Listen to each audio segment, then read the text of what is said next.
Another quick tip Tuesday. This week we're gonna scratch build a transmission tunnel.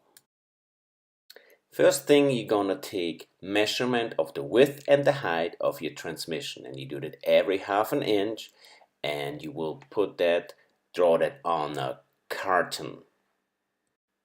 After you cut out those little pieces, you will glue it in the same distance, like half an inch apart, on another carton.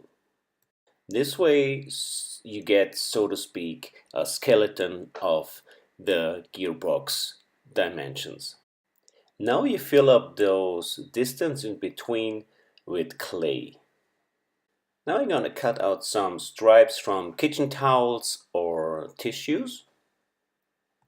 And you put layers of that tissues over your mold, and now you saturate that with resin, or what's also work is white glue. After everything is completely dry, you're gonna free your piece from the mold, and of course you have to sand it and paint it, but this basically is the way I did it. Now you take your piece and you have your fancy transmission tunnel. But this was the tip of this week.